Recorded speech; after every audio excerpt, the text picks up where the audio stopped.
Bonjour à tous, l'année prochaine, nous partons en destination du Cambodge afin d'améliorer un système de refroidissement pour des légumes qui sont produits par une petite coopérative sur place.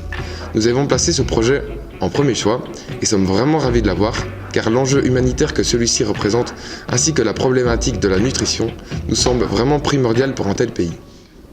Ah, vous êtes là, vous! Donc le but du projet sera en fait d'adapter et d'optimiser une Zero Energy Cooling Chamber, une ZEC donc, aux conditions locales du Cambodge et aux agriculteurs locaux.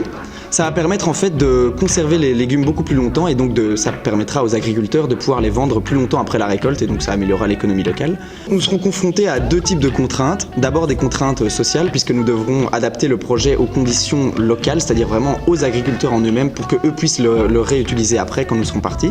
Nous aurons aussi des contraintes techniques comme par exemple le taux relatif d'humidité de l'air au Cambodge qui est très élevé. Nous devrons travailler avec ça.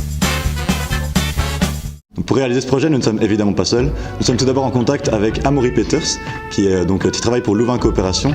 Louvain Coopération, c'est une organisation qui organise des projets pour soutenir les pays du Sud. Donc Amaury est actuellement au Cambodge et c'est lui qui est à la base de ce projet et il cherche donc des étudiants pour communiquer avec nous et nous aider dans le projet.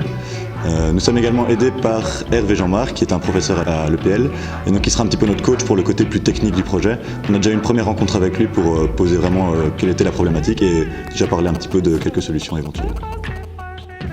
Une fois que nous aurons pris contact avec les étudiants locaux, la prochaine étape de notre démarche, ça va être l'analyse des données climatiques du Cambodge. En effet, le système dont on vous a parlé a déjà fait ses preuves sur le continent africain, dans des endroits chauds et secs, et donc bien adaptés à l'évaporation de l'eau. Dans un endroit comme le Cambodge, où l'humidité relative est bien plus importante, la quantité d'eau évaporable est donc bien plus faible. Donc nous devons commencer alors par analyser les précipitations et les températures du Cambodge, mais aussi avoir une connaissance de la quantité de nourriture à stocker, afin d'avoir une vision plus générale de la problématique à régler. Une fois cela fait, nous pourrons mettre en place un système qui nous permettra de répondre à la problématique et de mettre en place toute une série de prototypes qu'on aura peut-être la chance de tester en conditions simulées. C'est en tout cas un projet très intéressant et chaque petite avancée vient encore booster notre motivation. Merci pour votre attention. Merci.